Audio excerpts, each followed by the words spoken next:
वाचे म्हणता गंगा गंगा, वाचे म्हणता गंगा गंगा, सकळ दोष जाती भंगा. दृष्टी पडता ब्रह्मगिरी, त्यासी नाही यमपुरी. कुशावरती करिता स्नान, त्याचे वैकुंठी राहणे.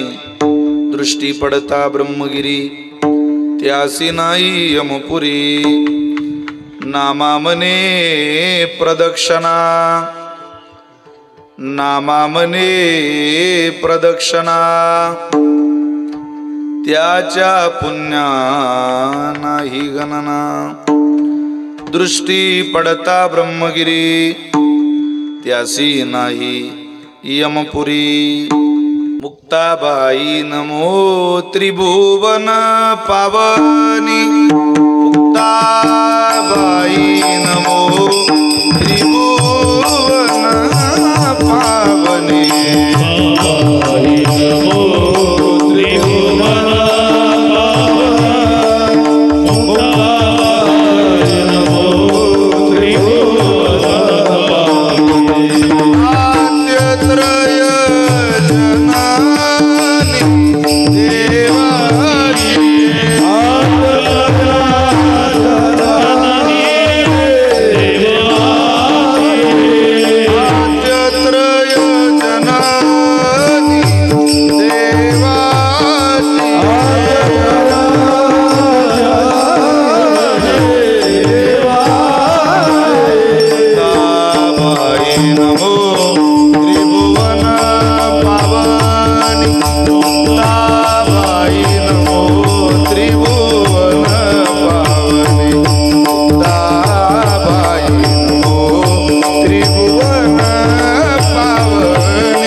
विद्वाद्य ज्ञानञ्च विदाय भक्तिं विलोकितो येन समाधिराजः वैराग्यवन्तं सुविचारयुक्तं नमामि जोगं शिरसा गुरुन्तं महिं न पारन्ते परमविदुषो यद्य सदृशी स्तुतिर्ब्रह्मादीनामपि तदव सन्नास्त्वयि गिरः अथा वाच सर्वस्वमति परिणामावधि गृह्णन् ममापीश स्तोत्रे हरनिरपवाद परिकरः मस्तके पायावरी मस्तके पायावरी मस्तके पायावरी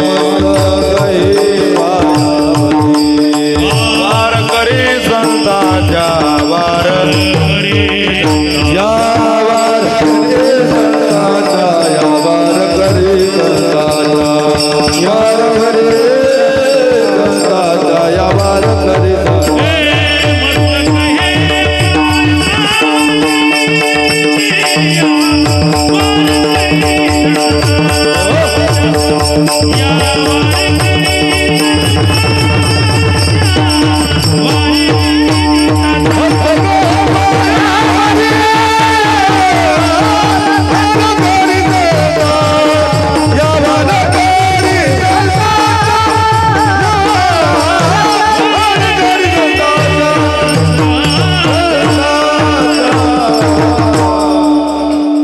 प्रतिवर्षे पंढरपुरा इति महाद्वारा हरी भेटी वाचे म्हणता गंगा गंगा सकळ दोष जाती भंगा दृष्टी पडता ब्रह्मगिरी त्यासी नाही यमपुरी विठ्ठल विठ्ठल वाचे म्हणता गंगा गंगा सकळ दोष जाती भंगा दृष्टी पडता ब्रह्मगिरी त्यासी नाही यमपुरी संप्राप्त कीर्तन रूपी सेवेकरिता निवडलेला अभंग संत श्रेष्ठ ज्या वारकरी संप्रदायामध्ये विश्वमाऊली ज्ञानोबा स्वतः ज्यांना संत शिरोमणी ही पदवी बहाल केली असे ज्ञानदेव म्हणे तू भक्तराज शिरोमणी असे संत शिरोमणी नामदेव महाराजांचा अत्यंत गोड अत्यंत प्रसिद्ध असलेला तीर्थाचं ब्रह्मगिरी राजाचं तीर्थराज कुशावर्ताचं आणि प्रदक्षिणेचं महिमान सांगणारा अभंग सेवेकरिता निवडलाय विठ्ठल विठ्ठल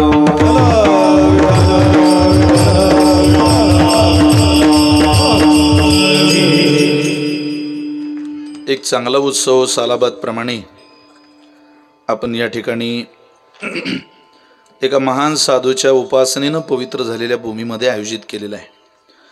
या उत्सवामध्ये मी अगोदरही सेवा केलेली आहे, गेल्या वर्षी केली का त्याच्या आधी केली मला लक्ष नाही, पण मी सेवा केलेली आहे गेल्या वर्षी। संत श्रेष्ठ गुरुवर्य संत लोटांगणे महाराजांच्या अर्थात गडबडे बाबा ज्यांना आपण संबोधतो अशा महाराजांच्या उपासनेनं पवित्र असलेल्या पवित्र या कुटियावर पर्णकुटीवर शिटी मारणारी कोण आहे? रात्रीच्या वेळेला बरं नाही म्हणा एवढं नाही मारू नका, ते डिस्टर्ब होईल। आपल्या या पवित्र स्थानावर महाराजांच्या चरणी कृतज्ञता व्यक्त करण्याकरता आपण सगळेजण या ठिकाणी उपस्थित आहोत। ज्ञात अज्ञात संत सज्जन महानुभाव गरीबातल्या गरीबापासून तर गर्भ श्रीमंतापर्यंत महाराजांप्रती श्रद्धा असलेला हा परिसर आहे। लोटांगणे बाबांच्या भक्ती साधनेनं पवित्र झालेला परिसर आहे। तसा समाज कीर्तनाला येत नाही। कोण येतो घरा आमुच्या कशाला, काय ज्याचा त्याला नाही धंदा तुकोबार आहे म्हटले। प्रत्येकाला प्रत्येकाचं काम आहे, कोणी कोणाकडे यायला वेळ नाही कोणाला। पण सगळी माणसं जर चालून येत असतील तर हा संतांनी केलेल्या उपासनेचा परिणाम आहे, त्यांनी आयुष्यभर केलेल्या भगवंताच्या सेवेचा तो परिणाम आहे। आणि आज तीच सेवा आपल्याला सगळ्यांना इथं ध्यानस्थ करते। या कीर्तन मंडपामध्ये विश्राम घ्यायला, श्रवण करायला, आनंद घ्यायला पाठवते। या कार्यक्रमाला सगळ्यांचा सहभाग आहे, पण मोलाचा वाटा बोलून ज्यांचा मोलाचा सहभाग या कार्यक्रमामध्ये आहे असे महाराष्ट्र राज्यामध्ये माजी राज्यमंत्री म्हणून आपल्या कामाचा एक आगळा वेगळा ठसा ज्यांनी उमटवला,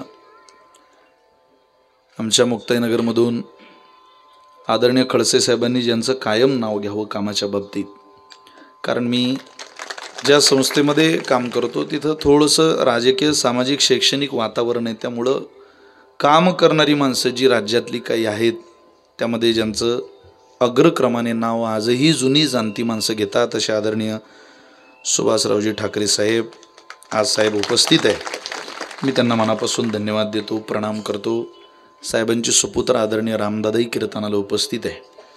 उपस्थित संत सज्जन मायबाप, आज ज्यांच्याकडं कीर्तनाचे यजमानपद आहे ते श्री प्रभाकर तुळशीराम व्यवहारे, श्री वसंतराव रामजी राठोड, कुमारी ज्ञानेश्वरी विकास गोडे, श्री तुकारामजी गोडे यांची नात, जय दुर्गा माता संस्थान जाम अढाव, श्री नामदेव रामचंद्र व्यवहारे आदी करून सगळीच मंडळी, या सगळ्यांच्या चरणी मी मनापासून धन्यवाद प्रणाम व्यक्त करतो.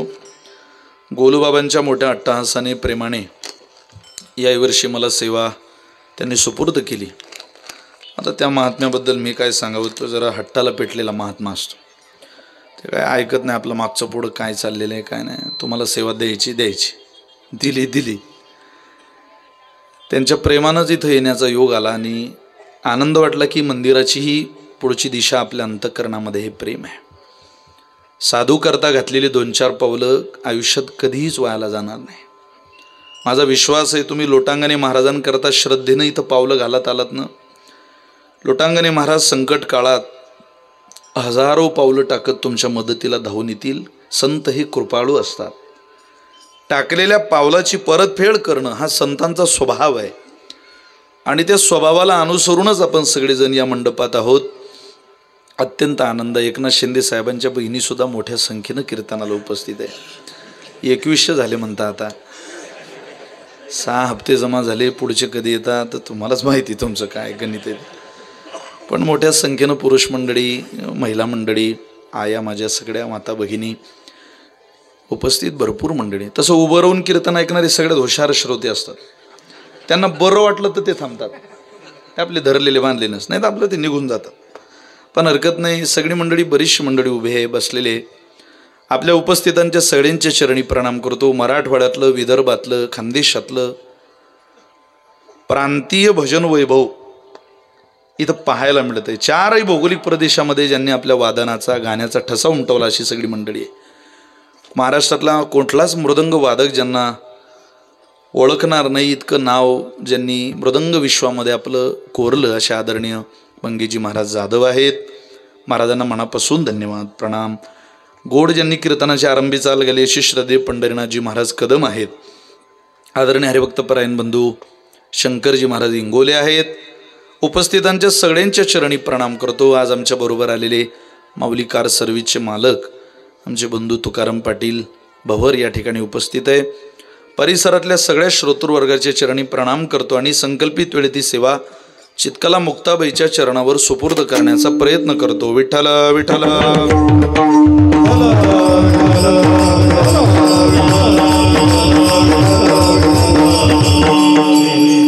वारकरी संप्रदायाच्या आचारसंहितेमध्ये तीर्थाला, क्षेत्राला, उपासनेला, ग्रंथाला आणि संतांना विशेष महत्त्व आहे. आपण क्षेत्राचे उपासक मंडळी सगळे. क्षेत्राचं वर्णन केलं जातं पण तुमच्या माझ्या गावाचं वर्णन कधी संतांनी केलं नाही. गावाचं वर्णन करत असताना धन्य देहू गाव, पुण्यभूमी ठाव, आळंदी हे गाव, पुण्यभूमी ठाव. देहूचं वर्णन केलं, आळंदीचं वर्णन केलं, किंवा पंढरपूर पाटणे गा महाराज सार्वभौम.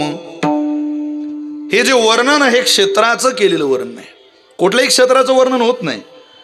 ज्या क्षेत्रामध्ये गेल्यानंतर भक्ती साधनेला ते क्षेत्र प्रबळ ठरतं, सहकारी ठरतं, त्याच क्षेत्राचं वर्णन केलं जातं. कोणाचंही नाही. जसं एखादा माणूस गवताचा भारा घेऊन सायकलवरून चालला, सगळे शेतकरी माणसं आहे आपण, ज्या दिशेनं हवा आहे, हवा इकडे वाहते आणि त्याला गवताचा भारा घेऊन इकडं जायचंय. किती कठीण आहे सायकल चालवणं. ज्यानं चालवली त्याला ती माहिती आहे. मी शेतकऱ्याचा पोरगा आहे. आपल्याला हे सगळं करावंच लागतं महाराज. आपण केलेलं सुद्धा आहे ते. पण जेव्हा त्याची दिशा या दिशेला आहे सायकल घेऊन जाण्याची आणि हवा या दिशेला आहे, अहो पायडल सुद्धा मारावी लागत नाही. त्याला ब्रेक हाताला धरून चालावं लागतं. ती हवा काय करते, त्याला सहकार्य करत राहते. तसं गावात केलेली उपासना, भूमी आपल्याला सहकार्य करत नाही, पण क्षेत्रात जाऊन ती उपासना करा, ती भूमी आपल्याला सहकार्य करते. हवेसारखी पुढं लोटत चालते भगवंताच्या. पुढं जा पुढं जा पुढं जा. क्षेत्राला खूप महत्व आहे महाराज. क्षेत्रातली माती बुक्का म्हणून म्हणतात. तेथील तृणानी पाषाण तेही देव जाणावे. प्रत्यक्ष देव म्हणतात पंढरी क्षेत्रातल्या उगवलेल्या झाडांना, तिथल्या मंदिराला. ते काही सामान्य क्षेत्र आहे का? महाक्षेत्र महिवर. तसं फार विस्तार करणार नाही. तशी तीर्थाला सुद्धा महत्वत आहे. महिमा तीर्थाचा एक आगळा वेगळा आहे. काय महिमा नाही? तीर्थाचा सामान्य महिमा नाही महाराज. तीर्थाच्या पाहण्याचा महिमा आहे, अर्थात तीर्थाच्या दर्शनाचा महिमा आहे, तीर्थाच्या स्नानाचा महिमा आहे, तीर्थाच्या परिक्रमेचा सुद्धा महिमा आहे. एखाद्या तीर्थाला पहा तुम्ही, त्या तीर्थाला पाहण्याचा महिमा, अहो नुसतं पाहलं. पंढरपुरात जाण चंद्रभागा डोळ्यानं पहा. अवघीच तीर्थे घडली एक वेळा चंद्रभागा डोळा देखलिया. डोळ्यानं चंद्रभागा पाहिली की जगातली सगळी तीर्थ केल्याचं पुण्य आपल्या पदरात मिळतं. इतकं तीर्थाला पाहण्याचं पुण्य आहे. पण तीर्थ म्हणता कशाला? ही बाटली माझ्याकडे पहा जरा. हे काय? पाणी. तुम्ही बोर झाले का? घरी जाऊ का? हे काय? पाणी. हे पाणी कसं आहे? शुद्ध आहे. फ्रीजमध्ये ठेवलं तर कसं होईल? बोला बोला जरा. थंड होईल. तुम्हाला ज्ञानोबारींची ओवी पटवून द्यायची म्हणून बाटली हातात घेतली. हे बिस्लरीचं आपल्याला बिस्लरीने समजा ॲक्वाग्रॉव कंपनीची ती बाटली आहे. पाणी त्यात. पाणी फ्रीजमध्ये ठेवलेलं आहे, शीतल आहे, थंड आहे. पाणी स्वच्छ आहे. या पाण्याच्या शेजारी अत्ताराची बाटली ठेवली तर हे पाणी कसं होईल? सुगंधी होईल. पण खरं सांगा बसलेली मंडळी, याला कोणी तीर्थ म्हणतं का? पाण्यालाच तर तीर्थ म्हणतात, पण या पाण्याला तीर्थ म्हणत नाही. दुकानात जाऊन तुम्ही ज्या वेळेला बाटली मागता त्यावेळेला असं म्हणत नाही एक तीर्थाची बाटली द्या. ज्ञानोबा सांगतात स्वच्छे शीतळे सुगंधे जले होती सुखप्रदे परी पवित्रत्व संबंधी तीर्थाची. जोपर्यंत या पाण्यामध्ये ओंजळ भरून आणलेलं गंगा मातेचं पाणी तुम्ही घालत नाही तोपर्यंत या पाण्याला तीर्थ म्हणता येत नाही. तीर्थातलं पाणी दिसायला गढूळ असेल, तीर्थातलं पाणी अशुद्ध असेल, तीर्थातलं पाणी घाण असेल, पण ते पवित्र नाही असं तुम्ही म्हणू शकत नाही. त्याची आगळी वेगळी पवित्रता आहे. आता कुंभ चाललेला आहे. काय मंडळी तिथं स्नानाला आहे महाराज. पर्वकाळात, पर्वकाळ हा स्नानाने साधायचा असतो आणि तीर्थावर गेल्यावर तो पर्वकाळ साधलाच पाहिजे. अशी कीर्तनाला बऱ्याच माणसं आलेले असतात की ज्यांनी अजून सुद्धा कोण्या तीर्थाचं आंघोळ केलेलं नाही, स्नान केलेलं नाही. त्यांचं तीर्थ म्हणजे नलो राजा, त्यांचं तीर्थ म्हणजे नळ. नळावरच अंग धुतात माणसं. मला म्हणलो ते आमच्या मुक्ताबाईचा मठ, भाऊसाहेब प्रल्हादराव पाटील शिखर बँकेचे अध्यक्ष होते, त्यांनी दत्त घाटावर मठ बांधलेला आहे पंढरपूरला. 2 मिनिटाच्या अंतरावर चंद्रभागा आहे.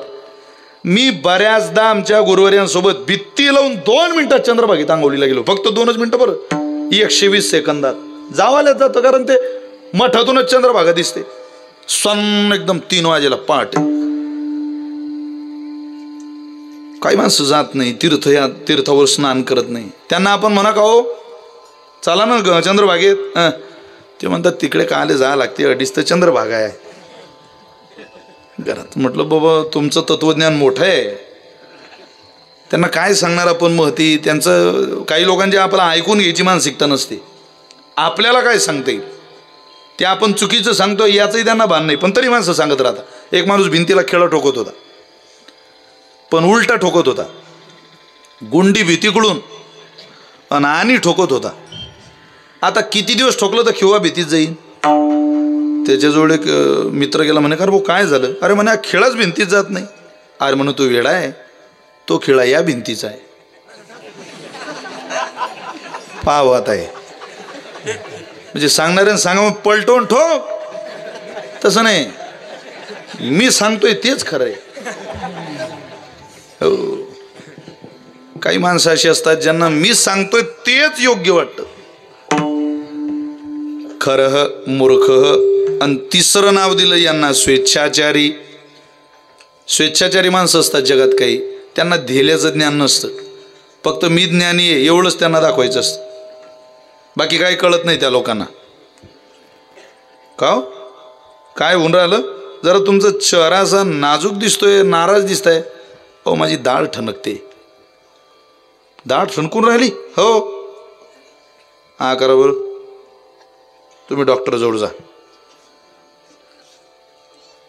डॉक्टर जवळ गेले. काव काय दाढ हा करा. किडली ते काढा लागते तिले. काढा डॉक्टर साहेब. काढू बरं बरं हाच ठेवा. त्यांनी घेतला, दात काढला, एक बाजूचा काढला, एक त्याच्याही बाजूचा काढला. 3 दात काढल्यावर तो म्हणे का हो तुम्ही तर दाढ काढणार होते ना. अरे म्हणे दाढच काढून राहिलो, रस्ता तर करू दे. जाता यायच्या ताब्यात. हे स्वेच्छाचारी वर्ग आहे, कळत काही नाही, पण जाणीवेचा खूप मोठा अहंकार.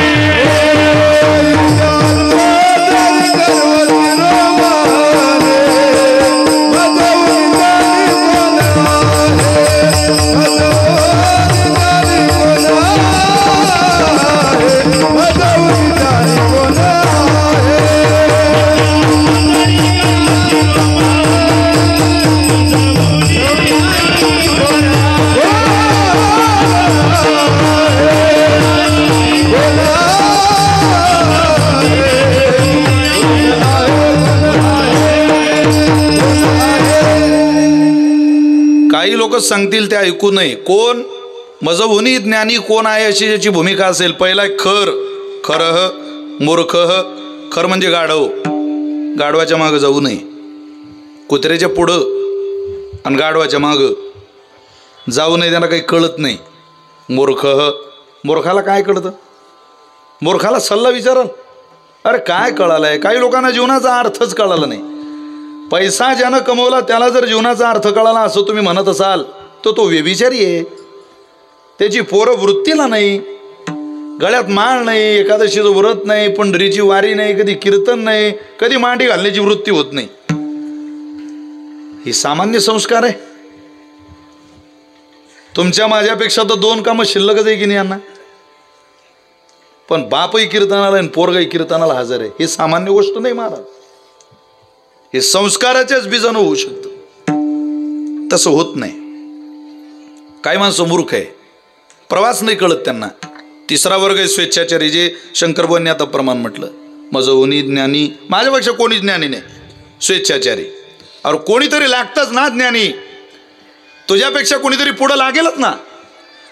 त्या पुण्यामधल्या 3.5 शहाण्यांची गोष्ट सांगितली जाते. पुण्यात 3.5 शहाणे, 3.5 शहाणे म्हणजे ते नाना फडणीस होते. त्यांचं शरीर कामाचं नव्हतं पण डोकं खूप कामाचं. काही विचारायला यायचे माणसं त्यांच्या. एक व्यक्ती दुपारी त्यांच्याकडे आला आणि तो म्हटला, नाना मला तुम्हाला काही विचारायचं आहे. काही माणसं बुद्धिवान खूप असतात. विचारा.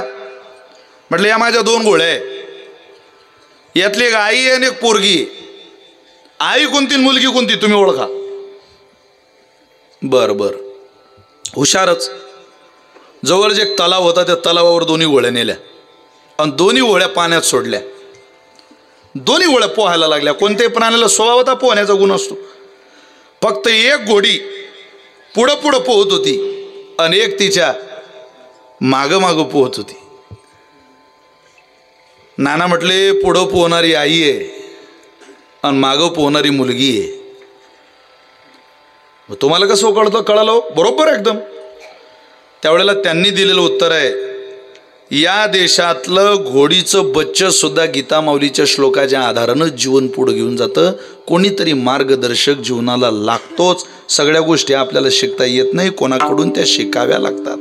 यद्यत आचरते श्रेष्ठा तत्तदेवे तरोजना सयत प्रमाणम कुरुते लोकस्तदनुवर्तते एत वडील जे जे करीती तया नाम धर्म ठेविती एरतेची अनुष्ठिती सामान्य सकळ तयाची आचरावी पाऊले पाऊनी सात्विकी श्रद्धा चाले तो तेची फळ ठेविले ऐसेल आहे.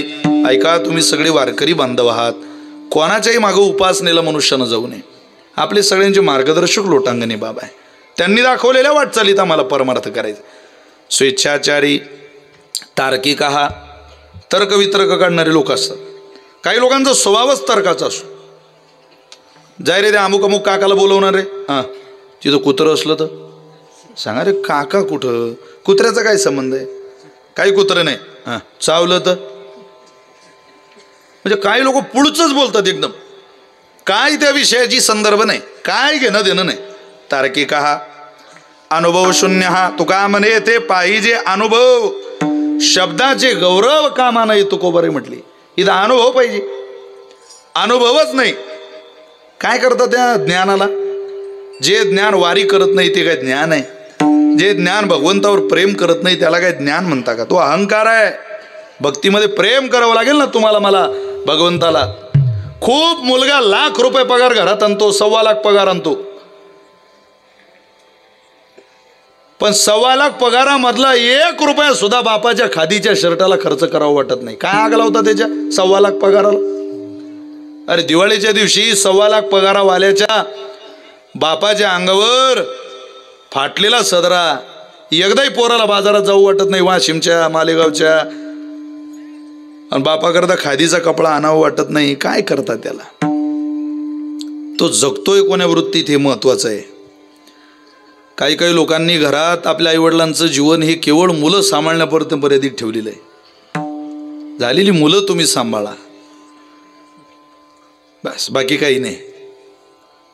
खुशाल त्याच्या नावावरच्या जमिनी आपल्या नावावर होत आहे, पण त्याच्याबद्दल प्रेम नाही, ओढ नाही, आपुलकी नाही. करोडपती माणसं भेटताय वृद्धाश्रमात, एकदा वृद्धाश्रमाची भेट घ्या, आवर्जून जा, जरूर जा. कोणी म्हणतं आम्ही विस्तार अधिकारी होतो, कोणी म्हणतो आम्ही रेल्वेत होतो, कोणी म्हणतो आम्ही महसूलला होतो, कोणी म्हणतं पाटबंधारेला होतं. अजून ऐकायला भेटलं नाही बुवा की आमचा पोरगा शेतकरी आहे, त्याच्या घरी 4 एकर जमीन आहे, त्याच्या घरी काही खायला नाही, त्याला सोयाबीन पिकलं नाही, तो म्हणे बाबा तुम्ही बाहेर जा. अजून तर ऐकायला भेटलं नाही राज्यात. आनंदाची बाब आहे ती, गर्वाची बाब आहे. शेतकरी हा प्राणदाता आहे, अन्नदाता आहे. आपण दयाळू माणसं आहे महाराज, आपण प्राण्याचं रक्त पाहू शकत नाही, तर मायबापाचे काय हाल पाहू शकतो. पण जी लोक पाहतात हे वाचत नाहीत ना वाङ्मय. गैरसमज असा झालाय लोकांचा की 30% माणसं कीर्तनात केवळ विनोद ऐकायला येतात, केवळ विनोद, हसावं वाटतं त्यांना, कलहल्लोळ करावा वाटतो, मस्ती करावी वाटते, चेष्टा करावी वाटते. हे आश्चर्य आहे बरं का आताच्या कालाचं. देवाचे चरित्र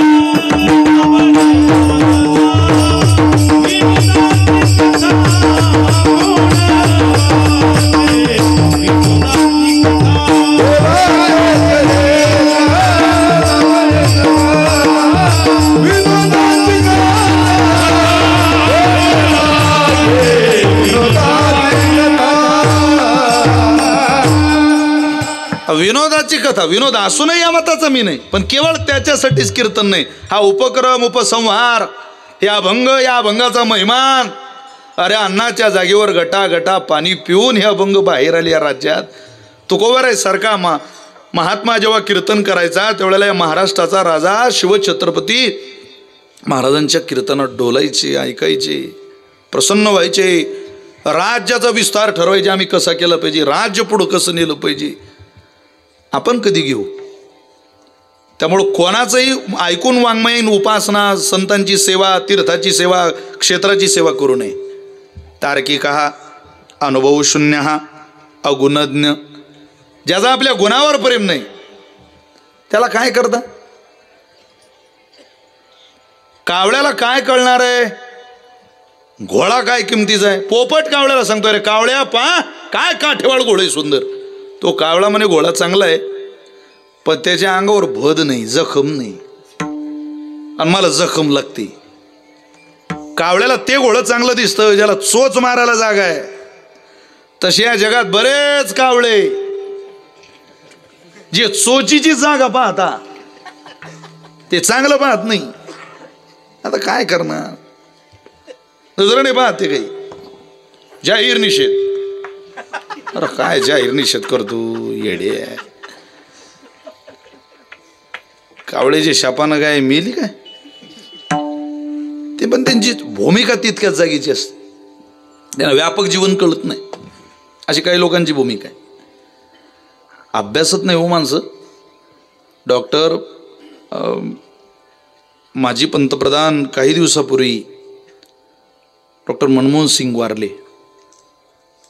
काय नाही, लोकांनी एवढी प्रतिमा केली होती त्या माणसाची पंतप्रधान होते तेव्हा. असे चालायचे, बोलायचेच नाही. अरे जरा अर्थशास्त्र वाचा त्या माणसाचं पोर हो, तुमचं डोकं बंद पडेल इतका जगातला विद्वान माणूस होता. विद्वान. या देशाला ज्या वेळेला अर्थ व्यवस्थेत डबघाईला आलं असं जाणवलं देशातल्या तज्ज्ञांना, त्यावेळेला त्यांच्याकडे सल्ला घ्यायला जायचे. हो, काही लोक बुद्धिवान खूप असतात, फक्त ते आपल्यापर्यंत येत नाही किंवा ते आपल्याला कळत नाही. आपण त्यांना एखाद्या पक्षापुरतं, एखाद्या संघटनेपुरतं मोठं धरतो. हा आपला गुन्हा आहे, गैरसमज आहे. कृपा करून याच्या बाहेर निघा. तरुणाचं विश्व व्यापक असलं पाहिजे दृष्टिकोनाचं. थोडी नजर ठेवू नका. व्यापक राहा, मोठे राहा, मोठे व्हाल. पण त्याच्याकरता तुम्हाला कावळ्याची संग सोडावी लागेल. अगुणज्ञ. तुमच्या गुणावर किंमत नसेल. अरे जवळचा माझा मित्र आहे, लहानपणापासून माझ्यासोबत राहतो, पण त्याला अभंग कीर्तन हा विषयच आवडत नाही. काय करू मी त्या मित्राला? माझा जीवाभावाचा मित्र असेल, त्यानं कधीतरी मला म्हटलं पाहिजे, विशाल ती चाल काय गोड गायला रे तू मधली, मला आवडेल. माझ्या मित्रानं मला असं म्हटलेलं. ज्याच्याबरोबर मंगेश शिकले, एका गुरुकडे अध्ययन केलं, तो मित्र जर 15 वर्षाने भेटून म्हणत असेल एकेरी नाव घेऊन, मंगेश अरे काय तुझ्या हातात गोडवा आहे गड्या, वा काय वाजवलं ते, मी स्वाभिमानानं सांगत होतो हा माझा मित्र आहे. याला मित्र म्हणतात. ही व्याख्या आहे मैत्रीची. आपल्या गुणाचं जो वर्णन करतो, आपल्या कामाचं जो वर्णन करतो, समजावं याच्यावर याचा आपल्यावर नितांत प्रेम आहे. पण काय माणसं गुणावर प्रेम करत नाही, ते अगुणज्ञ. गुणावर प्रेम नाही करत. चला, खरः मूर्खः स्वेच्छाचारी तार्किकः अनुभवशून्यः अगुणज्ञ अमतस्थिरम. काही लोकांचं मत स्थिर नसतं.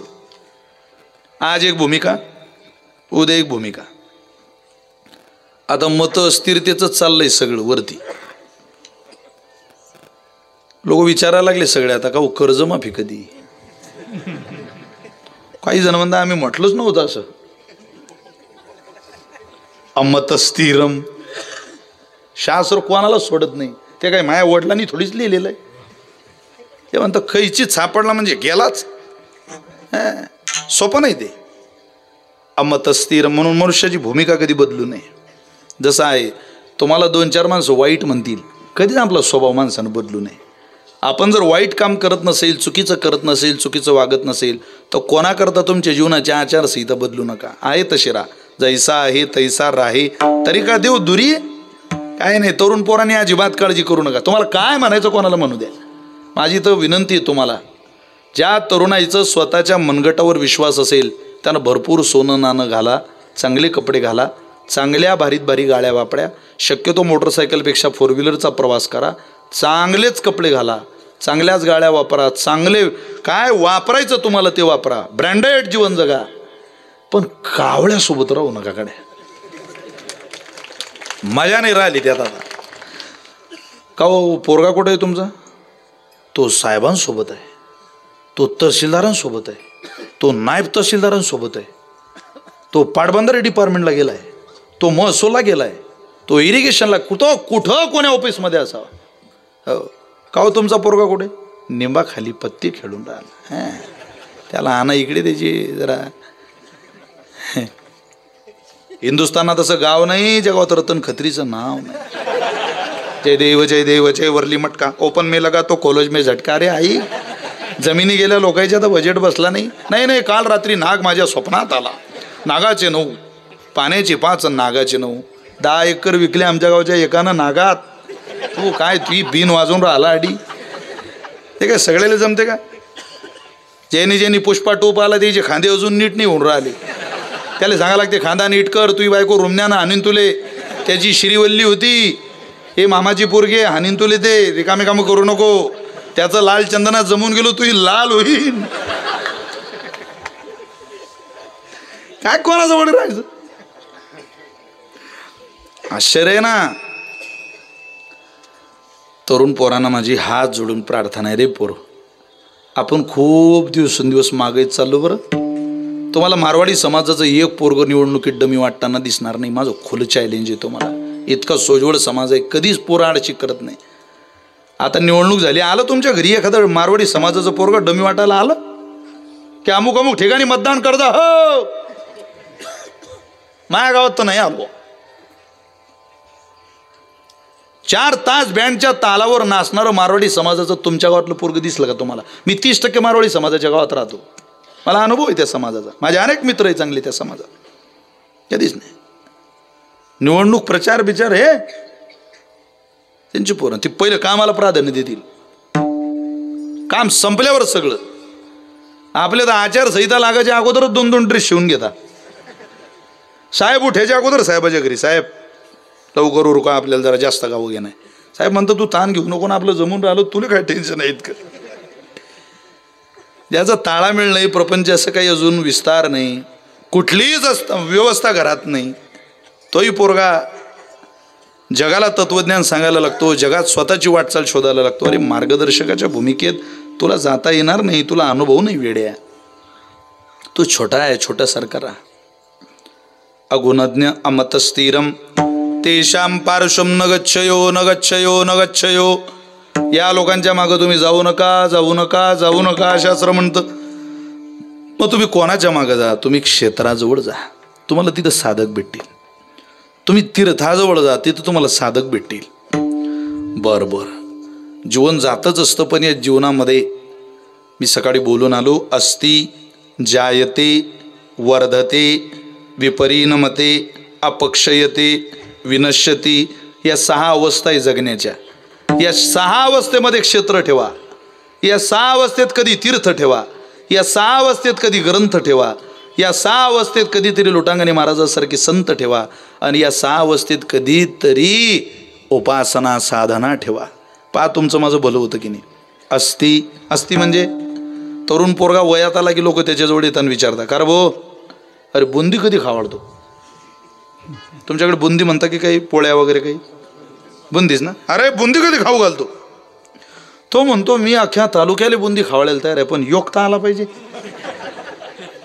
सध्या मरणात जा, धरणात जा, वाढदिवसात जा, सप्त्यात जा, एकच चर्चा आहे. का हो आहे का एखादी? गरिबाची बी चाली आहे काही एखादी? आहे काही एखादा म्हणणारे माणसं मेले आता. तो काळच राहिला नाही महाराज. आता लोक त्या वयात आलेल्या पोराला, बरं त्याचं टेन्शन त्याला सुचू देत नाही, नेत्याच्या जवळ येतात. बुंदी कधी खाऊ घाल? तो बुंदी खाऊ घालणारा भेटला त्याला म्हणणारा की असं वाटतं काय याची गच्ची दाबू आता की काय, कारण त्याला त्याचं दुःख त्यालाच माहिती. पण तो म्हणतो थांबा थोडे दिवस. त्याचा योग आला, लग्नही झालं, 6 महिने झाले लग्न होऊन, लगेच तो पहिला भेटला त्याला. का रे भाऊ, अरे पेढे कधी खावडतो? बुंदी जिरू तर दे. 6 महिन्यात पेढे असतात काय? तुला बुद्धी आहे की नाही काही? थोडा कालावधी जाऊ दे ना. 6 महिन्यात. पण तो म्हणते काका इकडे आहे आहे. अस्ति शास्त्र काय सुंदर चिंतन करतं. अस्ति आहे. त्या माऊलीला बाळ झालं की लगेच तो बाजारात भेटतो का, अ काका पेळा घ्या. कारबो पेळा कशाचा, ज्या येते पोरग झालं असं काय. वा वा. अगोदर असती ज्या येते, देहाचा धर्म आहे पा. अगोदर ते आहे, नंतर ते ज्या येते जन्माला आलं. 5व्या वाढदिवसाला विशाल महाराज खोलीचं कीर्तन ठेवलं त्यांनी आणि त्याच माणसाला कीर्तनाला बोलवलं.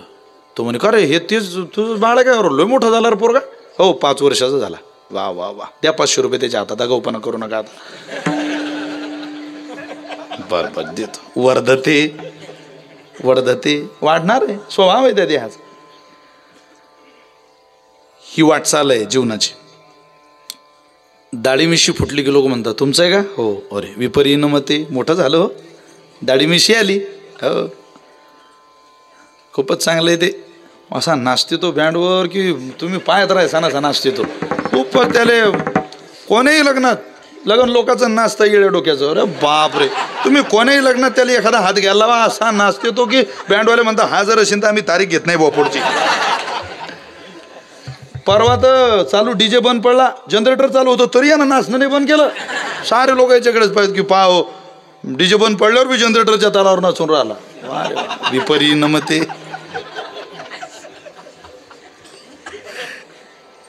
विपरीन मते झालं. त्याचंही लग्न झालं. तो त्याला जन्माला घालायला वाट पाहिलं, त्याच्या बापाला विचारणारा तो काका मेला. आई थकला. मग लोक म्हणतात का दिसले नाही लोटांगणे महाराजच्या सप्तात. अपक्ष येते, गुडघे गेले हो, जमत नाही आता. देहाचा धर्म आहे हा. अपक्ष येते, आता जमत नाही. पुढच्या वर्षीचा सप्ताह आला का ते तर दिसूनच नाही राहिले. विनश्यती केले ते अस्ति जायते वर्धते विपरिणमते अपक्ष येते विनश्यती. हा देहाचा धर्म आहे. जो अस्ति आहे त्याचं विनश्यती निश्चित आहे. जगात जर कोणी मेलच नाही तर जग चालणार नाही, आणि जगात जर कोणी जन्माला चाललं नाही तरी जग चालणार नाही. पण जन्मापासून तर मृत्यूपर्यंतच्या या वर्धते विपरिणमते अपक्षयतेच्या मध्ये कुठंतरी तीर्थ असावं, कुठंतरी क्षेत्र असावं, कुठंतरी ग्रंथ असावे. जिवंत सगळेच जगतात पण ज्ञानेश्वरी नाही ना वाचत सगळे. खरं सांगा किती पुण्यवान असलं, कुत्र ज्ञानोबराच्या दरबारात असलं झोपणार तरी ज्ञानेश्वरी वाचू शकते का? एखादा रेडा होतो की तो वेद बोलतो ज्ञानोबरांच्या हातून, सगळेच कसे बोलणार? इथं माणसं विठ्ठल विठ्ठल म्हणत नाही. काय घेऊन चाललात तुम्ही? ज्या अर्थी कीर्तनाला आले त्या अर्थी परमात्म्याला तुमच्याकडून अपेक्षा आहे ही एवढी माणसं या दिशेला आली तरी या जगाची क्रांती होईल, आणि या भागात परिवर्तन झाल्याशिवाय 100% राहणार नाही. फक्त ही लोक मी ज्या दिशेला अपेक्षित आहे त्या दिशेला आली पाहिजे. कुठं कुठं आली पाहिजे? तीर्थाकडे आली पाहिजे. काय केलं पाहिजे या लोकांनी? तीर्थाकडे जाऊन स्नान केलं पाहिजे. तीर्थामध्ये स्नान केल्यानं पुण्य, अरे बापरे. एखादं तीर्थ नजरेला घ्या, आळंदीला चला, इंद्रायणीचं तीर्थ घ्या, त्या तीर्थात तुम्ही स्नान करा. पुण्य, तिथलं पुण्य दिसत नाही. बऱ्याच ठिकाणचं पुण्य दिसत नाही, ध्यानात ठेवा. तुळशीला पाणी घालता तेवढ्याला पुण्य कोणाला दिसत नाही. तुळशीची या झाडा दोरोणीनं धापे शिंतोळा, तो द्राक्षाची या बुडा दुधाची लावी. केळीच्या बागेला दुधाची कॅन सोडलं की मिळणारं पीक माणसाला दिसत असतं, पण तुळशीच्या झाडाला पाणी घातल्यावर मिळणारं पीक दिसत नाही, पण पीक निघत नाही असं म्हणू नका फाळेगावकर. ओ वाशिमकर, बऱ्याच गोष्टी दिसल्या नाही तरी त्या मानाव्या लागतात. वारा दिसत नाही पण तो मानावा लागतो. पाप करताना झालेलं दिसत नाही. एखाद्याला 200 रुपयाच्या जागी 50ची नोट दिल्यावर पापच आहे. फसवलं, त्याची वस्तू आपण 200ची घेतली 50 दिले, त्याला दिसलं नाही. तुम्ही त्याला फसवलं, दिसलं नाही, पण पाप झालं हे खात्यात जमा झालं ते तुम्हाला एक दिवस अंतकाळात 100% दिसणार. असा जगात एक माईचा लाल नाही की त्याच्या पुण्याची पापाची वजाबाकी परमात्मा चुकला हे त्याला सांभाळता येतं महाराज. वजाबाकी आणि बेरीज देवासारखी कोणाला शक्य होत नाही. म्हणून पुण्य दिसत नाही याचा अर्थ होत नाही असं नाही. बरोबर का हो? आम्ही जर गेलो तिथं इंद्रायणीला स्नान केलं तर पुण्य पुण्य. ये दक्षिण वाहिनी इंद्रायणीसी स्नान गळता भय देशी, कोटी तीर्थ प्रयागादी काशी. प्रसन्न होती हरिहर. तुम्हाला जर कुंभाला जाणं शक्य नसेल तर तीर्थ स्नानाच्या दिवशी तुमच्या जवळच्या तीर्थात जाऊन डुबकी मारा आणि त्या गंगा मातेचं आवाहन करा. ती गंगा तिथून तुम्हाला फळ द्यायला येईल. भारतामध्ये 3 गंगा राहतात. जानवी वैष्णवी गंगा, ब्राह्मी गंगा, सरस्वती, यम महेश्वर गंगा, महेश्वरातनुद्भवात. 3 गंगा आहे भारतामध्ये. त्यातली पहिली गंगा काशीला आहे. काशीला बरेच माणसं गेले असतील, माझ्या माता मावल्या गेले असतील. काशीला जी गंगा आहे तिला वैष्णवी गंगा म्हणतात, जी भगवान परमात्म्याच्या विष्णूच्या चरणापासून तिचा उदय आहे. वा वा वा, ती वैष्णवी गंगा आहे, विष्णूची गंगा आहे. दुसरी गंगा ब्राह्मी गंगा आहे, तिचं नाव आहे सरस्वती. ती ब्रह्मदेवाच्या कमंडलूतून जन्माला आलेली, प्रगट झालेली ब्राह्मी गंगा सरस्वती. तिसरी गंगा आपल्या देशात राहते, ज्या देवाचे आपण सगळे उपासक आहे, ती भगवान शंकराची मुलगी आहे, तिचं नाव आहे माता नर्मदा.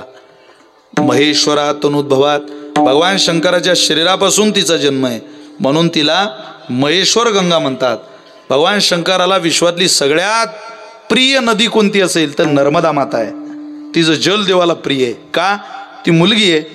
बायकोच्या हातचं मालकाला आवडतंच, पण बायको जिथं स्वयंपाकाला बसली तिथंच आपली 4 वर्षाची चिमुकली पोरगी बसलेली असते आणि ती चिमुकली ज्या वेळेला हातावर, तिच्या चिमुकल्या हातावर मावळेल एवढी चपाती बनवते आणि तीच आईनं घातलेल्या तव्यावर आईची चपाती काढली की त्या तव्यावर घालते.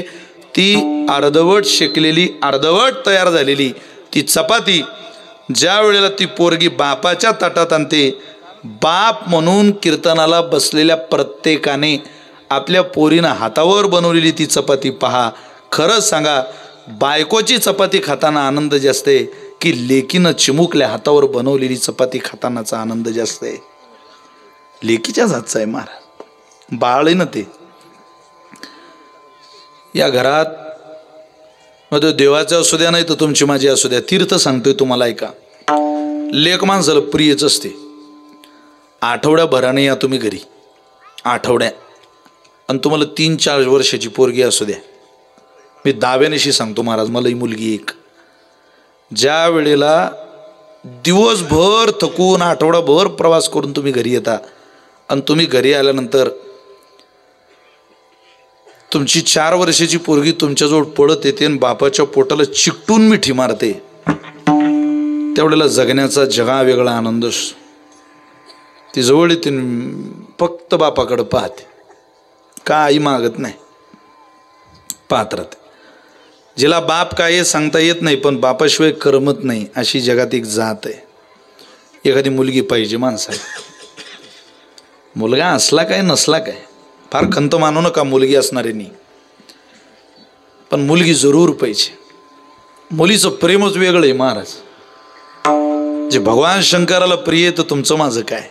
महेश्वरातनुद्भवात 3 गंगा आहे. बरं, स्नानाने या 3 गंगेचं पुण्य होतं, पण का आम्हाला जर स्नान जमलं नाही, आम्ही तर राहतो इकडे वाशिम जिल्ह्यात, गंगा तर खूप दूर आहे आम्हाला. किती दूर आहे बापा बापा बापा? 100 कोस असेल. अहो 100 कोस कमी झालं, जास्तच 100 योजना असतील. मग 100 योजना ती गंगा आम्हाला या गावात आशीर्वाद देईल का? 100% देईल. पण तुम्हाला नामदेवरायांकडे जावं लागेल. म्हणजे गंगे गंगे तियोबयात योजना नाम शतैरपी, 100 योजना सुद्या योजना नाम शतैरपी मुच्यते सर्व पापेभ्यो विष्णुलोक सगच्छती. अहो 100 योजना आहे तुमच्या माझ्या जोडून गंगा, पण तरी गंगेचा आशीर्वाद जर बसलेल्या लोकांना मिळवायचा असेल तर तुम्ही स्नान करू नका, तिचं दर्शन करू नका, तिला प्रदक्षिणा करू नका. फक्त गोलूबाबांनी आयोजित केलेल्या लोटांगणे महाराजांच्या सप्तात विशाल महाराज कोलींनी घेतलेल्या नामदेव महाराजांच्या अभंगातला 1 चरण तुमच्या घरी घेऊन जा आणि दररोज स्नानाला बसले की तेवढंच चरण म्हणा. फळ काय?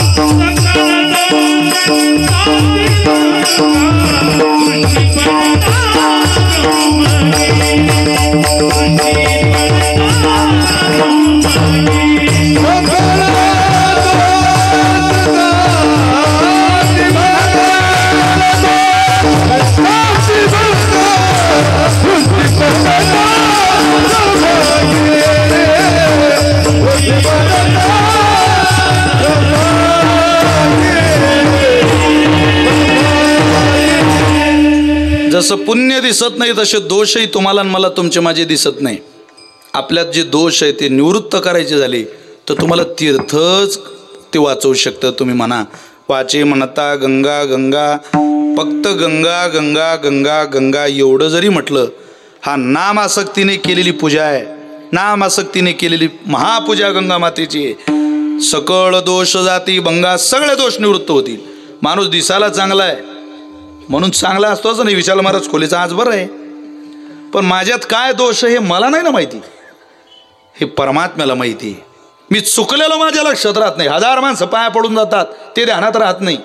एक न पडलेला लक्षात राहतो, असा माणसाचा स्वभाव आहे. न कळत केलेले 1000 पाप झाले आपल्याकडून, बसलेल्यांकडून, ऐक सांगणाऱ्यांकडून. नाही मी हा बाप आहे, अरे पपू गु असू दे, हा बापच काय लावला. दोष दिसत असतात काय? दोष एखाद्याला कळतात, विरळा पावे. 8 दिवस झाले पोरगी आली माहेरात, खूप मजेत राहिली आणि 8व्या दिवशी आईले सांगते, आई तेचा फोन आला होता. बरं काय म्हणत बाई? उद्या येऊन राहिले ते घ्यायला. हो बरं बरं. कोण कोण येऊन राहिलं? त्यांचे सगळे 2-4 टगे आपले मित्र वगैरे सगळे येत आहे. बरं बरं. काय आवडते सोने तुझ्या नवऱ्याले? ते बासुंदीला आवडते. लईच बासुंदी आवडते? हो. सासू धकली. वक्ते बाबा उदाहरण सांगायचे बरं का, वक्ते बाबा सांगायचे. गेली सासू गावात, दूध अर्धा लिटर 1 लिटर, अर्धा लिटर 1 लिटर, अर्धा लिटर दूध जमा केलं. 25 लिटर दूध गोळा केलं. जावं येणार वा जावं येणार, अख्ख्या गावात हिंडत बसली दुधाने. दूध जमा केलं आणि घातलं ते बघुन्यात. बघून म्हणता की पातेलं म्हणता तुमच्याकडे? हां बघुन्यात घातलं. जावं याला इतका आनंद झाला, ताटच घेऊन गेली आरतीला दावाच्या पूजेला. कपाळाला कुंकू लावलं, त्या कुंकवावर साखर लावली, तोंडात तांदूळ घातले. या जावं या या या या या या. जाम झाला तो. आताला बैठकीत बसला. बायको आली. काय तुमचे जीव आहे माझ्या आईचा, आज बेत चालू आहे. कोणता? अरे म्हणे बासुंदी. असं का? हो अख्ख्या गावात हिंडली माझी आई. पुऱ्या गावात दूध नाही आज शिल्लक, सारं दूध आमच्याच घरी. बासुंदी चालू आहे. तर ते बैठक आणि किचन समोरच होतं. दूध तापवायला ठेवलेलं होतं आणि सासू बसलेली. चमचा हळू हळू हळू हळू हळू हळू हळू ते दूध गरम झालं. सासूली नेमकी त्या कालावधीत सर्दी होईल होती. आता सर्दी अशी आहे की ते सर्दी ज्याला व्हायला त्यानं स्वयंपाकाजवळ थांबू नये, आता नियम आहे ते सर्दीचा. बरं ती बासुंदी ते दूध तापलं. दूध तापल्यावर त्या तुपाचं असं आहे, त्या अग्नीजवळ गेल्यावर विरघळतं. वक्ते बाबा सांगायचे, लई गोड सांगायचे. शिंक आली बा. असं घोडभर तूप त्या बासुंदीत पडलं. सासू म्हणे, बाई काय हा प्रकार.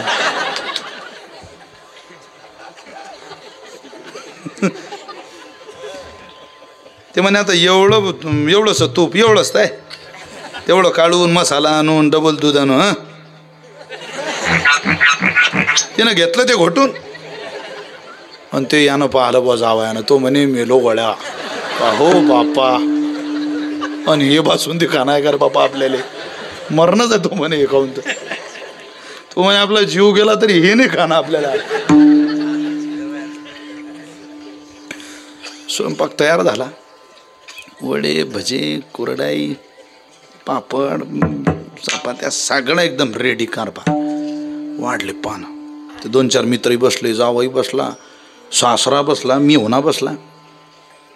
एक पदार्थ यायचा. हा आलेल्या प्रत्येक पदार्थाकडे पाहिजे. ते आहे का नाही. वाट्या आल्या. गेलं खालून घाम फुटला. आल्या रे म्हणे बाबा वाट्या. प्रत्येक वाटीत आली सासू आणि ठेवली जावायच्या पाना. तो म्हणे, मामी आज माझी इच्छा नाही बासुंदी खायची, घेऊन जातो मी. ते सासू म्हणे, आहे बापा जावई बापू तुमच्याकरता मी साऱ्या गावात हिंडली, आणि तुम्ही काय नाही नाही आज माझी इच्छाच नाही. इच्छा नाही. सगळे नाराज झाले. घरात खूप झाली म्हणे. आता 25 लिटर दूध घोटलं आपण. ते घोटून घोटून 15वर आणलं. 10 लिटर दूध आटवलं ना म्हणते खात नाही. सासरा म्हणे का हो एकच वाटी घ्या ना. नाही माझी इच्छा नाही आज. मेवना म्हणे अर्धी वाटी घ्या नाही तर मग तुम्ही घ्या. जेवण चालू झाले. हा बिना बासुंदीचा जेवे. 3 वाट्या झाल्या मित्राच्या. तो म्हणे तू एकदा बासुंदी घेऊन पाय अशी व्हायला आहे. तो म्हणे तुम्ही घ्या. ते वाशिमचं तूप आहे घ्या तुम्ही. चांगलं एकदम मस्त आहे. मजा आहे. गिरगाईचं तूप आहे ती घ्या. हो सांगता ना आम्हाला गिरगाईचं घ्या थोडं. त्या सासरवाडीत एक चेष्टेचं नातं असतं. कोणाचं? मेवणीचं. तुम्हाला लय माहिती आहे मेवणीबद्दल का जाणून. तुम्हाला मेवणी आहे का? हा आहे ना. पण चला ती आली. आता ते मेवणीचं म्हणजे लाजत मुरडत. तुमच्याकडे काय दाजी म्हणता की काय? हा आमच्याकडे पाहुणं म्हणतात. पाहुणं. दाजी छान शब्द आहे. मला आवडतो दाजी शब्द. दाजी वजनदार रुबाबदार आहे शब्द. दाजीच म्हटलं पाहिजे तसं. दाजी वजन आहे. काय म्हणतो? जिजू. जिजू एखाद्या उंदराचं नाव वाटतं ते जिजू. खबरदार तुम्हाला कोणी जिजू म्हणत असेल तर उद्यापासून म्हणायचं आपल्याला दाजी म्हणायचं. मी महाराष्ट्रातला मराठमोळा माणूस आहे. दाजी म्हणायचं आपलं. तुम्ही दाजी म्हणा फक्त. माणूस 1100 रुपये शिल्लक वर्गणी मांडतो. इतके दाजी या शब्दात ताकद आहे. ती आली म्हणे जिजू तुम्हाला माझी शपथ आहे. हां 1 वाटी तर बासुंदी तुम्हाला प्यावीच लागेल. तो म्हणे तुझ्या पुऱ्या खानदानाची शपथ घातली तरी मी बासुंदी नाही पेता. निघ तू. 1 वाटी घ्या म्हणे.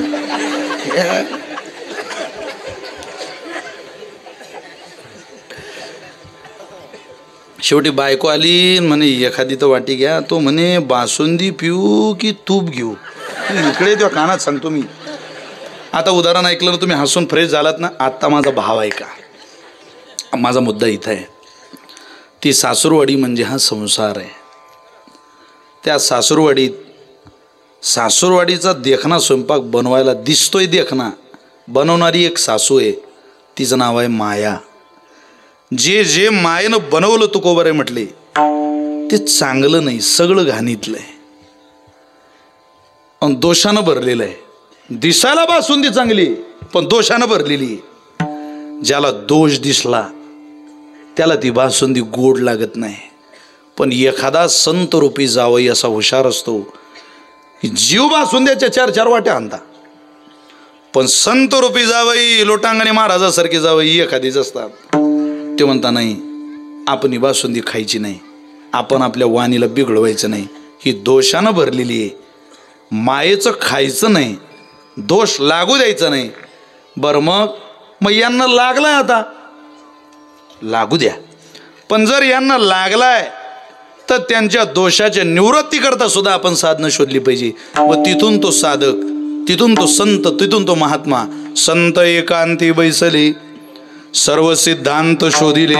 व त्या संत रूपी जावयानं बरोबरीच्या सगळ्या मित्रांचा दोष निवृत्ती करता एकांतात बैठक मांडली आणि सिद्धांत शोधले. याच्यावर एकच उपाय आहे. काय? वाचे म्हणता गंगा गंगा सकळ दोष जाती भंगा. सकळ दोष जाती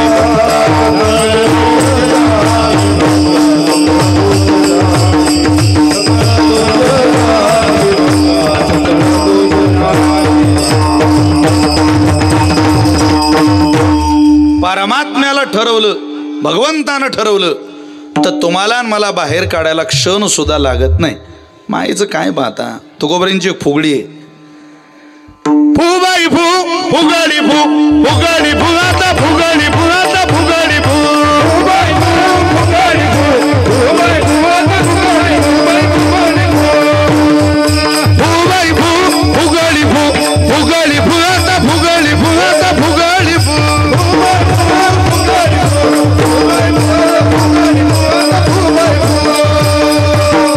वरण बिभत्स रसातलंय. आगून भरले तू तुझ्या डुंगा तोंडावरी तू, आगून भरले तू तुझ्या डुंगा तोंडावरी तू तू तू. आता फुगळी भू फुगळी भू फुगळी भू फुगळी भू आता फुगळी भू आता फुगळी भू.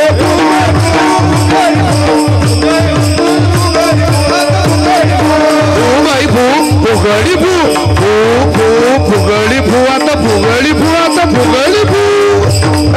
फुगळी भू फुगळी भू फुगळी भू आता फुगळी भू आता फुगळी भू.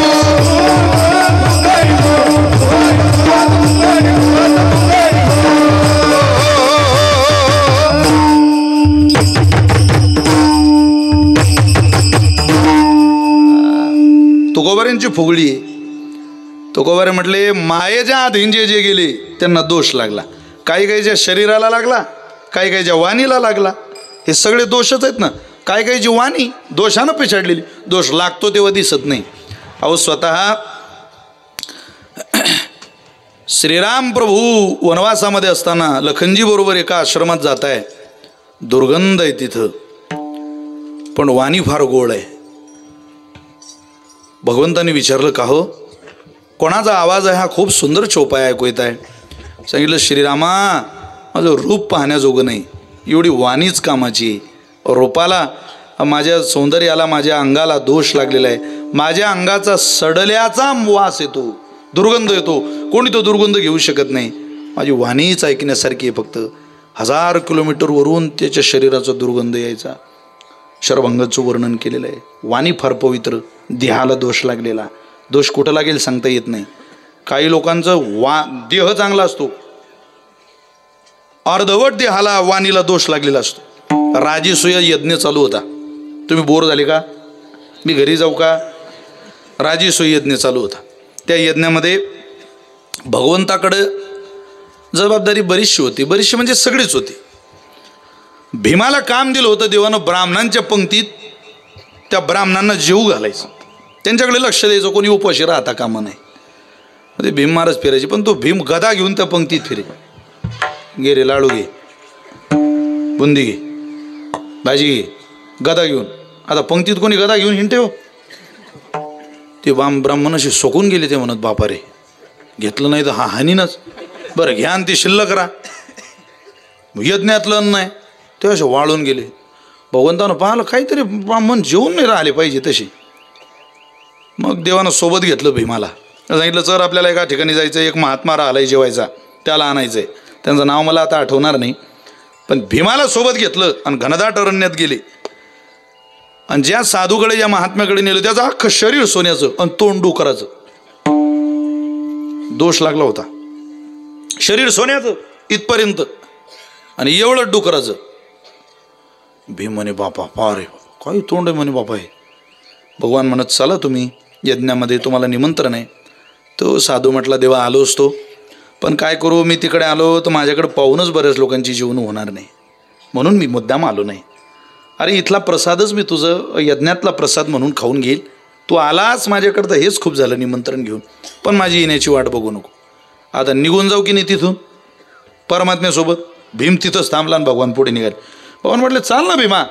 हो हो चला. त्या भीमानं विचारलं का रे ऋषी,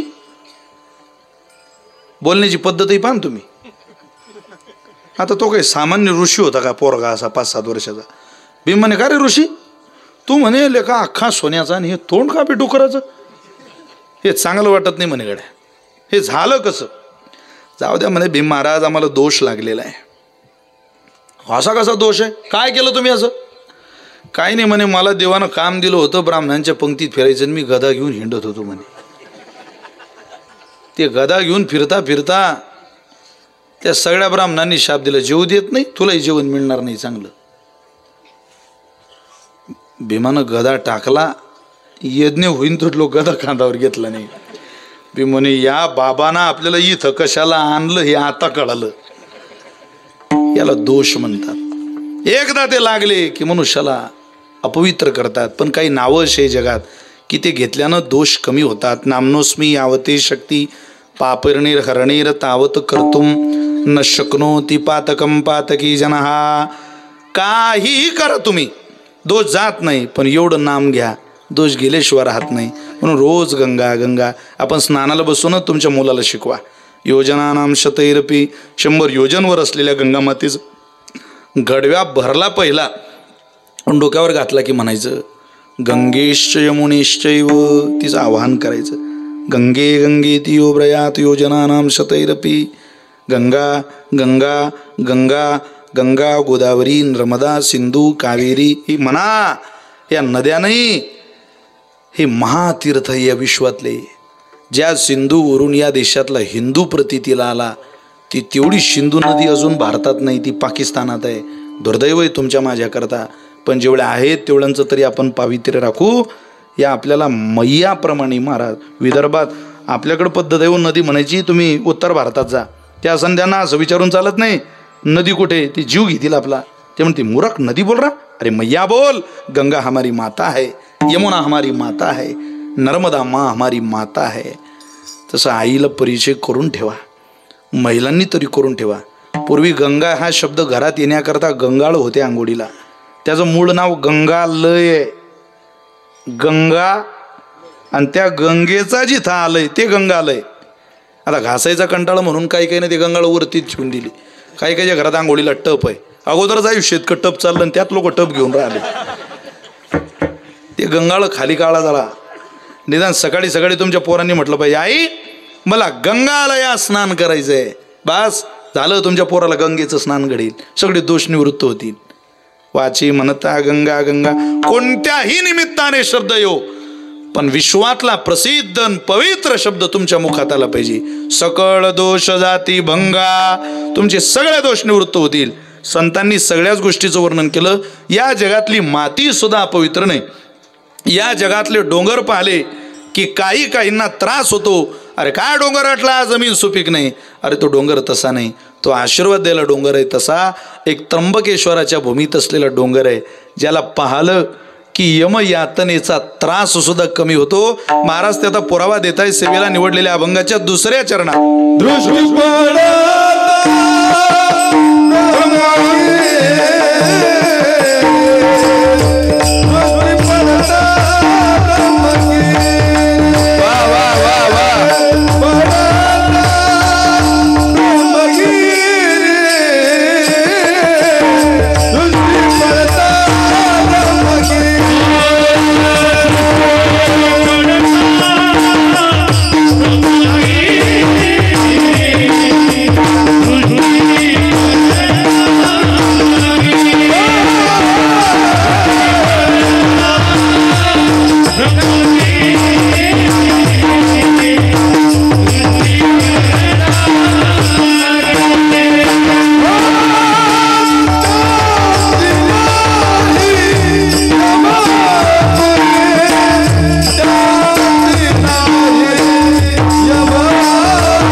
दृष्टी पडता ब्रह्मगिरी. तुमच्या नजरेला एकदा ब्रह्मगिरी नावाचा पर्वत दिसू द्या, तो त्र्यंबकलाय. काय करेल तो? त्यासी नाही यमपुरी. तुम्ही एकदा प्रदक्षिणा सोडा, नुसतं डोळ्यानं पाहिलं तरी यमयातनेचा त्रास कमी होईल. कोणाकोणाला झाला यमयातनेचे? पितर चिंतिता ती निरंतर.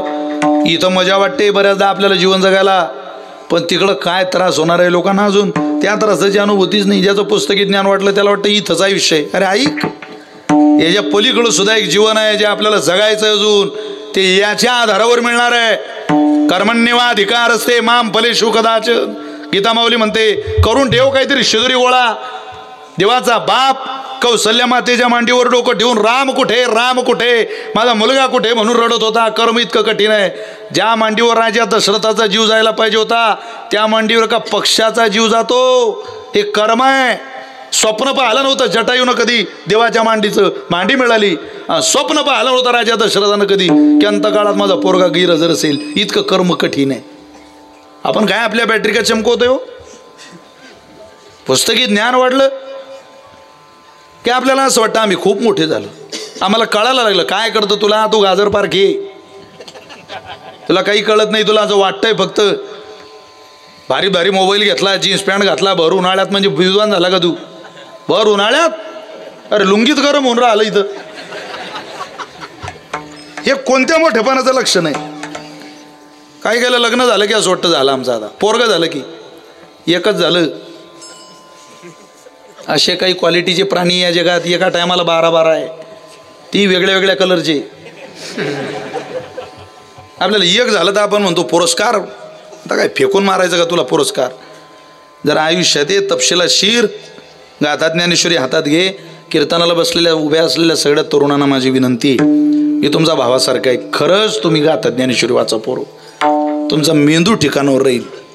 तुमचं माइंड स्थिर करणं खूप काळाची गरज आहे. तुम्ही या तीर्थयात्रा फिरा, इकडं तिकडं काय फिरायला जाता. त्र्यंबक पहा काय नगरीय निवृत्तीनाथाची. मी हा अभंग घेण्याचं कारण हा पर्वकाळ निवृत्तीनाथाच्या वारीचा आहे. ज्या कालावधीत तेच अभंग घेतले गेले पाहिजे. हा अभंग घेण्याचं दुसरं कारण कुंभ चालू आहे.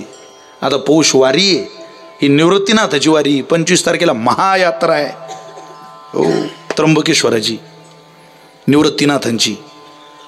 कळवळलो जिकडं पहा तिकडं वारकरी. डोळ्यानं पाहिला तरी बदल होऊ शकतो महाराज.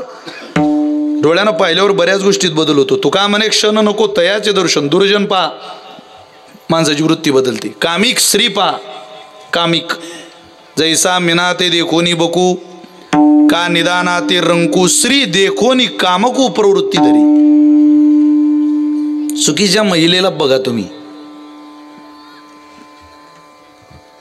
आणि तिनं तिची मर्यादा सोडून तुम्हाला बघू द्या, आपोआप तुमच्यावर परिणाम व्हायला लागतो. तिनं त्याच्या मर्यादेचं उल्लंघन केलं पाहिजे. सुदैव या महाराष्ट्राच्या भूमीचं की अजून ती महिला नावाची जात या राज्यात जन्माला येत नाही. या देशातली वेश्या सुद्धा आपला स्वाभिमान सांभाळते महाराज. देवविक्रीचं काम करणारी बाई सुद्धा इज्जत राखून देवविक्रीचं काम करते. संस्कृती ती महाराष्ट्राची. बिचाऱ्या मर्यादा सोडत नाही. महिलांनी मर्यादा टिकवली म्हणून हे चाललंय. बायांनी व्यसन केले असते तर आपण कधी संपलो असतो. महिलांनी जुगार सट्टा पत्ता खेळला असता संपलो असतो. खरं सांगू, शेतीकडे दुर्लक्ष करणारी बाई जर तुम्हाला मला भेटली असती तर आपण भिकारी झालो असतो महाराज. आपल्या रानात राबणारी आपली बायको आहे. अरे जिनं सौंदर्य दान केलं त्या जमिनीला. तुमच्या माझ्या कीर्तनात बसलेल्या प्रत्येकाची बायको शेतीत काम करते 100%. 2 वाजेपर्यंत. कधी आपल्या बायकोला पिकनिक नाही, चित्रपट नाही, कधी बिचारीचा वाढदिवस नाही, कधी वर्षातले काही दिवस तिला फिरायला नाही. काय हो, पण खरंच सांगा कोणत्या महाराष्ट्रातल्या स्त्रीनं या गोष्टी आपल्याला नाही म्हणून त्रास दिला? जाणीव तिला आहे. अरे लग्न झाल्यावर मी 5 वर्ष आई होणार नाही हे लिहून देताय, करार व्हायला लागले. मी आई होणार नाही. का हो, काय झालं तुम्हाला? मी आई झाले आणि माझं जर शिजर झालं तर माझं सौंदर्य बिघडेल. कारण शिजरियन ज्या माऊलीचं झालं, तुमच्या आपल्या घरात पत्न्या, आपल्याला मुलं बाळ आहे, आपल्याला बहिणी आहे, आपल्याला आई आहे. ज्या बाईचं शिजर झालं तिचा नवीन जन्म असतो, तिचं सौंदर्य खराब होतं, पोटच चिरावं लागतं महाराज. आयुष्यभर डाग लागतो तिच्या त्या शरीराला. ती म्हणते मी बाळ नाही होऊ देणार 5-7-10 वर्ष. लिहून घेते ती नवऱ्याकडून.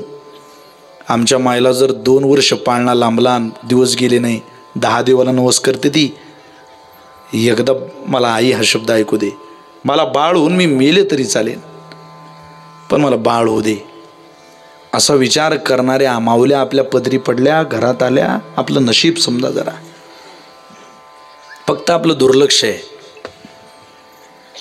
आपल्याला त्यांचं कौशल्य कळत नाही, त्यांचं वागणं कळत नाही. खूप दिसायला सुंदर आहे आपली आई, पण आपल्याला आपल्या आईचं सौंदर्य कळत नाही.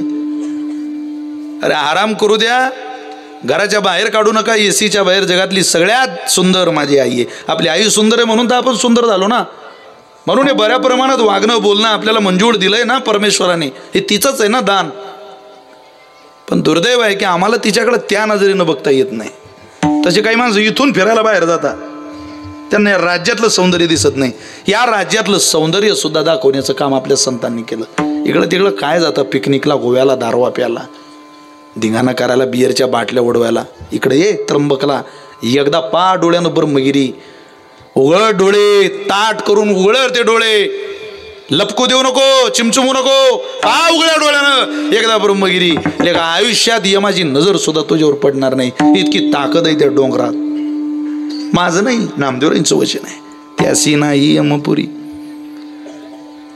डोळ्याला जे गरजेचं आहे ते दाखवा. दुसरं काय दाखवतात? दुसरं डोळ्यानंही दाखवलं तरी खेळ करता येतो. भगवंतानं तेच केलं. एक उदाहरण सांगतो महाभारतातलं आणि सेवा आवरतो. गोड उदाहरण आहे. फक्त नजरेनं काही गोष्टी दाखवल्या तरी देव काम करतो. कौरव पांडवाचं युद्ध झालं, त्यावेळेला भगवंताकडे मदत मागायला 2 माणसं गेली, एक अर्जुन आणि एक दुर्योधन. प्रसंग सगळ्यांना माहिती आहे, माझा मुद्दा थोडासा वेगळा आहे. दुर्योधनाला काय घेतलं बोला जरा? दुर्योधनाला काय मिळालं? सैन्य. आणि परमात्मा अर्जुनाने घेतलं. जसं सैन्य आपल्याला मिळालं हे दुर्योधनाच्या लक्षात आलं, तसा दुर्योधन मामाकडे गेला आणि मामाला म्हटला, मामा सैन्य आपल्या ताब्यात भेटलं. आणि म्हणे परमात्मा तो दिला अर्जुनाला, काय करता त्याला? त्यानं आतापर्यंत गाई चारल्या, त्याला काय युद्धातलं समजते? अरे म्हणे सैन्य घेऊन आला का तो? हो. आणि देव दिला म्हणे अर्जुनाला. काय म्हणे दुर्योधना तू? अरे त्याला घ्यायला पाहिजे होतं. हे सैन्य काय करतं? तो पाहिजे, तो चतुराचा शिरोमणी. आता जरा अवघड आहे गड्या. कारण ज्या अर्थी परमात्मा भगवान श्रीकृष्ण अर्जुनाच्या बाजूने, त्या अर्थी भगवान श्रीकृष्णाचं सहकार्य 100% अर्जुनाला होणार आहे, तुला होणार नाही.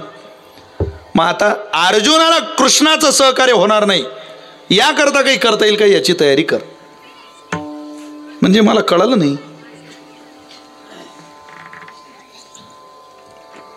तुमचं नाव काय? हा काय नाव? काय? हनुमान भाऊ. समजा मी तुमच्या विरोधात उभा राहिलो, मी राहणार नाही हनुमान भाऊ, पण राहिलो समजा, आपली निवडणूक रंगात आली, पेपर तुम्ही भरला आणि पेपर मी, धोम धडाक्यात प्रचार चाललेला आहे. तुम्ही 2100 म्हणताय, मी 3000 म्हणतोय. देऊ असं चाललंय, रंगात आला, गाळ्यान तो ताफान, ते गाणेन, सगळा माहोल. ऐका उदाहरण खूप सुंदर आहे. काठी की टक्कर. पण मला समजलं की आता जरा अटीतटीच आहे. पण मंगेशबाजी तुमचे चांगले संबंध आहे आणि मंगेशबाच्या ताब्यात 5000 मतदान आहे. आता मला असं वाटतं मंगेशबानं मला दिलं पाहिजे ते 5000 मतदान. त्यांचं ऐकतील ती माणसं, पण त्यांचा जरा कल तुमच्या बाजूनं जास्त आहे. मला ज्या दिवशी समजलं की मंगेशबाच्या ताब्यातलं 5000 मतदान हे हनुमान भाऊकडं चाललं, त्यावेळेला माझा प्रयत्न हा असला पाहिजे, मंगेशबाचं मतदान मला नाही मिळालं तर चालेल, पण ते हनुमान भाऊला मिळू नये. मग याकरता काय करावं लागलं ते करावं लागलं तरी चालेल. याला युद्धातली नीती म्हणतात. साम दाम दंड भेद, भेद नावाची नीती आहे. काय केलं पाहिजे? मग शकुनीनं सांगितलं, तू कृष्णाची ताकद, भगवंताची ताकद कमी कर. ताकद कशी कमी होईल? घरातला माणूस फुटल्याशिवाय ताकद कमी होत नाही. घरातला माणूस फोड. काय महाभारत आहे महाराज, ही सगळी फोडाफोडी आजची नाही, हे सगळं होऊन गेलं हे आधी. हो, तुझा दुर्योधनाला पाठवलं बा भगवंताकडं, बलरामदादाकडं, भगवंताच्या भावाकडं. बलरामदादा मोठे परमात्मा लहान. राम राम हो दादा. राम राम राम. का हो कसं काय आमच्याकडे? तुम्ही काय म्हणा दादा. तसं तर दुर्योधन आणि दुर्योधनाचा सासरा आहे बलराम दादा. नातं बघा तुम्ही. तुमचा अपमान आमच्याकडून पाहत नाही हो सासरे बा. एवढं वेळी तुमचा अपमान. तुम्ही मोठे ते लहान तरी त्यांचाच मान. अरे तुम्हाला काही मान आहे की नाही? आमच्याकडून तुमचा अपमान पाहत नाही. मग दादा तुम्ही आमच्या पक्षात या. मी तिकडून काय आम्ही तुमचा योग्य सन्मान राखू. पण तुम्ही इकडे या. तिकडं थांबू नका आता. दादा इकडून तिकडं गेले. बलराम दादा आता भगवंताचाच भाऊ फुटल्यावरून दादा फुटल्यावर ताकद मजबूत झाली. महायुतीची आपल्या यांची दुर्योधनाची प्रचंड ताकद. दुर्योधनाची ताकद वाढल्यावर अर्जुन महाराज भगवंताकडे आले आणि म्हटले तुझा भाऊ फुटला देवा. तुझ्या भावाला सांग आमचा जर पराभव झाला तर याचा खापर तुझ्यावर फुटेल. आम्ही काय रे आम्ही पराभवही पचवून घेऊ. आम्हाला मान्यच आहे ते. आम्ही नीतीनं चालणारी माणसं आहे. पण तुझ्या भावामुळं पराभव होतं हे ध्यानात ठेवू. भगवान म्हटले थांब जरा करू काहीतरी. देव येतो. देवानं एक शिपाई बोलावला, सेवक बोलावला. सांगितलं उद्या दुर्योधनाच्या पक्षाची आढावा बैठक आहे. त्या बैठकीत दादाही बसलेले असतील, सगळे बसलेले असतील नेते. तू त्या बैठकीत जायचं. इशाऱ्याने खुनेने दादांना बैठकीतून बाहेर बोलवायचं. आणि बाहेर बोलावलं की त्यांच्याशी बोलायचं. त्यांना विचारायचं. काय विचारायचं? तुमची तब्येत कशी काय आहे? तिथं जाऊन ते हानतीन ना मला. अरे असंच विचार. बरं आणखी काही नाही विचारायचं. सोयाबीनचा भाव काय म्हणते, कापसाचा भाव काय म्हणते बुवा.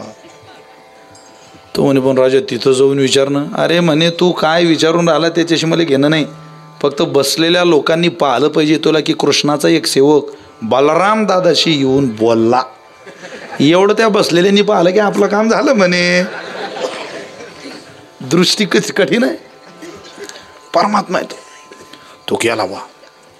टॉसनी पडली तरी आवाज येईल अशी बैठक चाललेली.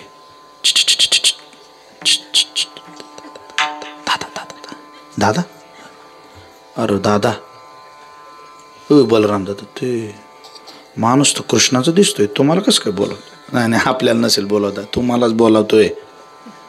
मला वेगळं झालं गडे. दादा गेले. काय रे? दादा ते भगवंताने पाठवलं. हां बोल.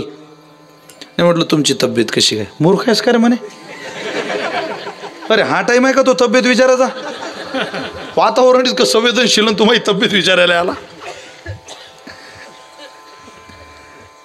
नाही पण ते भगवंतानं झालं का तुझं? नाही म्हटलं ते सोयाबीनच्या भावाचं. दादा म्हणे तुझ्या मुंडकं तोडीन बरं मी आता. जरा नीट राहा. हे मायावर संशय घेतील ना सगळे बसलेले. सगळे पाहत होते. तू म्हणत झालं रे भाऊ आपण म्हणू तसं झालं बापा. दादा काही खरं नाही रे बापा बापा बापा. कृष्णाचा माणूस इतक्या बारकाईनं चर्चा चालू आहे म्हणे. दादा येऊन बसले बा त्या बैठकीत. कोणीच बोलत नव्हतं. शेवटी एकानं विचारलंच दादा कोण होता? कृष्णाचा माणूस होता तो. काय म्हणे? हां तब्येत विचारली. काय बोलता दादा?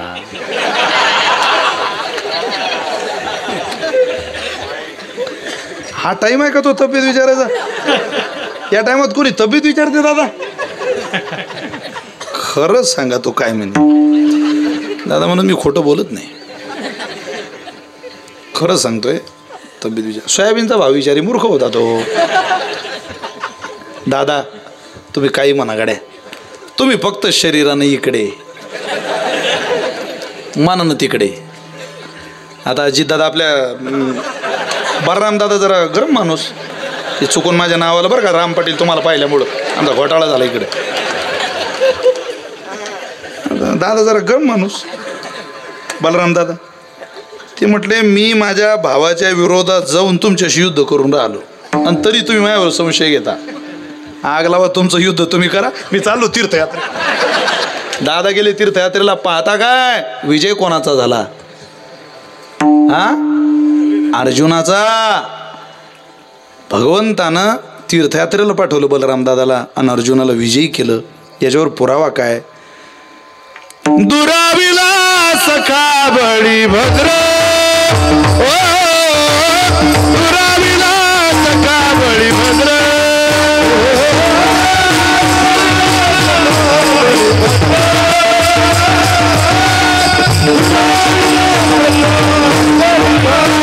सायची बबरू पांडवा पारका, सायची बबरू पांडवा पारका.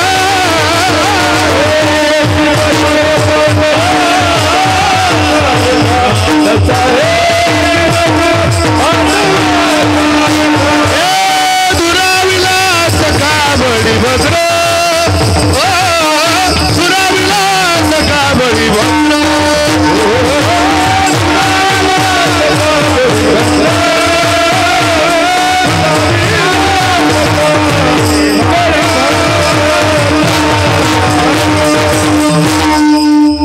भावाला तीर्थयात्राला काढून देण्याकरता फक्त आणि फक्त एक सेवक डोळ्यानं दाखवला तर सगळ्यांची दृष्टी बदलून गेली.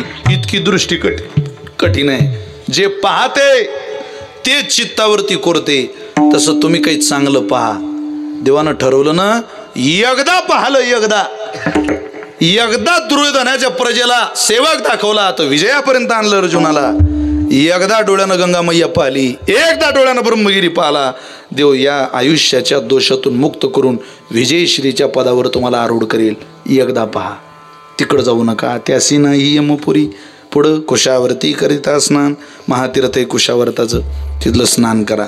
त्याची वैकुंठी राहणे, वैकुंठाची वाट सुलभ करण्याची ताकद त्या तीर्थात आहे. तुम्ही तिथं जा.